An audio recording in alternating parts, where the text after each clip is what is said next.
Alright, so after doing some research, the Tama kit that we have is an RS Rockstar kit, and all the shells are painted this way.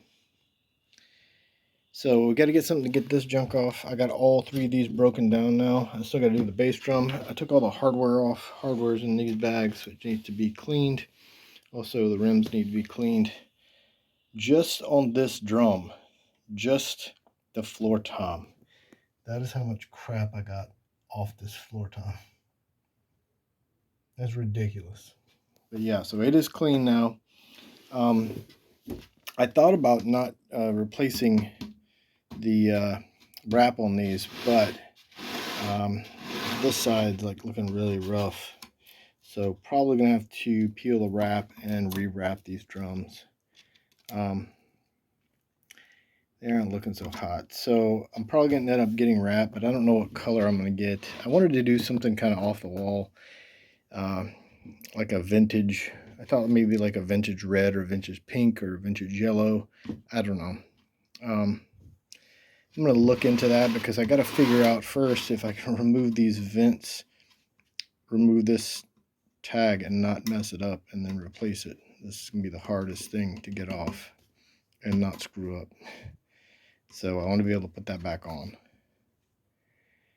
Yeah, so shells are in pretty good shape. Still got to do kick drum. I got to get some goo gone and take this crap off. But other than that, they're looking pretty good. Like, they don't look terrible. They're just like really worn in places. The sun's really messed them up. They just need to be really cleaned up. So I thought rewrapping them was probably... At first I was like, since they were just kind of faded, I was like, well, I'm not going to rewrap them. I'll just wrap them in like a... kind of like a... almost like a paper. I've seen people wrap them in this paper you can remove, and that way you can change the color every once in a while. But these are actually going to need a new wrap because these the wrap on these are done. So I'm going to tear the kick drum apart, and I got to order some more stuff for this. I'm going to go ahead and order the heads and then think about the color, what I'm going to do with these, because I love the power tom. So Tama makes great drums, and these older vintage kits have the power toms. Now those drum sets come with those little jazz toms, and although they sound good, my Gretsch kit sounds amazing.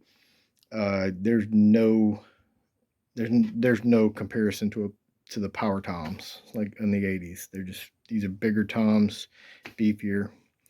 So I'm gonna get this kit set back up, get it cleaned up, and then we'll have another shell kit to be able to use. And then I have another pair of drums that I haven't shown yet that a friend of mine gave me, but we got to find arms, some arms to connect the toms, and that kit's gonna be used for another project I got going on, which is gonna be pretty cool. So I want to restore these, though. These are pretty nice drums. I mean, these are the lower line of Tama Rockstar, so these were basically intro kits back in the day, and it's not the best. You can see how these were laminated together, the wood was, and it's not really that great, but the drums sound good. So I definitely want to get them back together. I'm going to clean all the hardware. Now I may replace the hardware later, not sure. The rims I'm definitely going to clean, and we may have to get new rims later too. But I was thinking, like, if I can't get these clean, I may actually we might actually try either coating them or painting them a different color. So we'll see. It all depends on like what we do with the shells and the wrap. So that's another video some other time. I'll break down the kick, and then we'll talk about it then. You guys take it easy. Peace.